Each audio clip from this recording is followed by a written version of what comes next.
રાજકોટ શહેરના રાજકારણમાં એક મોટી રાજકીય લેવલે ખળબળાટ સામે આવ્યો છે। રાજ્યસભાના સાંસદ રામ મોકરિયા સામે શહેર ભાજપ દ્વારા મોટી કાર્યવાહી કરવામાં આવી છે। મળતી માહિતી મુજબ રાજકોટ મહાનગરપાલિકા અને શહેર ભાજપ સંગઠનના તમામ કાર્યક્રમોમાં રામ મોકરિયાને આમંત્રણ નહીં આપવાની સૂચના અપાઈ છે। આ નિર્ણય પાછળનું કારણ તેમના જાહેર બોલ અને બેબાક નિવેદનોના મામલે સામે આવ્યું છે।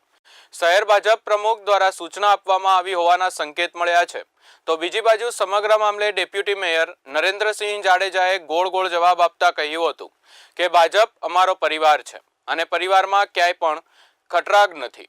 રામભાઈ તો અમારા વડીલ છે। ભાજપમાં બધા પરિવારની જેમ જ કામ કરે છે।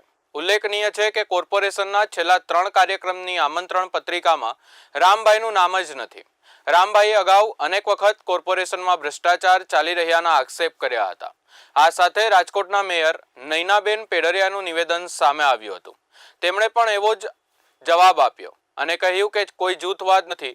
રામભાઈ સંસદનું સત્ર ચાલુ હોવાથી દિલ્હી છે એટલે હાજરી નથી આપી શક્યા।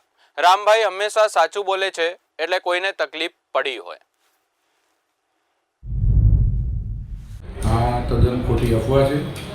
ભાજપ પરિવાર છે અમારો અને કોઈ આંતરિક કે કોઈ જાતનો કોઈ વિવાદ નથી। આ ખોટી જાતની તદ્દન અફવા છે। શહેર પ્રમુખ સાથે વાત થઈ છે મારે હમણાં, અને એવી કોઈ જાતની એવું નથી કે કોર્પોરેશનના કાર્યક્રમમાં રામભાઈ ન બોલાવો। રામભાઈ અમારા આદરણીય છે, વડીલશ્રી છે। આ તદ્દન ખોટી અફવા છે। નરેન્દ્રસિંહ, કોર્પોરેશનના છેલ્લા 3 કાર્યક્રમ હતા, આમંત્રણ પત્રિકામાં રામભાઈનું નામ જ ના, નથી। એ તદ્દન ખોટી વાત છે ને આ ખોટી અફવા છે। આ વાતને હું તદ્દન નકારું છું। કોર્પોરેશનના કાર્યક્રમની અંદર જ્યારે કાર્યક્રમ હતો ત્યારે દિલ્હી ખાતે રામભાઈના સત્ર ચાલુ હતા, એટલે રામભાઈ અને રૂપાલા સાહેબ આવી શકેલ નથી।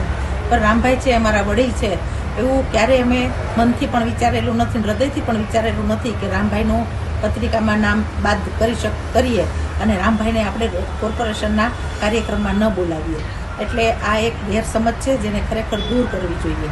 ઉપરથી કોઈ સૂચના અમને મળેલી નથી, પણ રામભાઈનો સ્વભાવ સાચા બોલો છે તો એ સાચું બોલે જ, અને જેવો માણસનો જેવો સ્વભાવ હોય એ પ્રમાણે બોલતા હોય છે।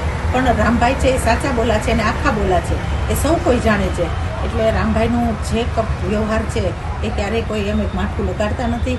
રામભાઈ તો અમારા વડીલ કહેવાય, અને વડીલ છે હંમેશા ક્યાંય અમે કાર્યક્રમમાં એની બાદબાકી કરતા નથી। ને રામભાઈ સાંસદ હોય તો સંસદ તરીકે પણ રાજકોટની અંદર એને આમંત્રણ મળતા હોય છે, પણ દિલ્હી ખાતે પોતાની બેઠકો હોય એટલે રામભાઈને રૂપાલા સાહેબ ત્યાં હાજર હોય, જેથી કરીને રાજકોટના કાર્યક્રમમાં એ પધારેલ ન હતા।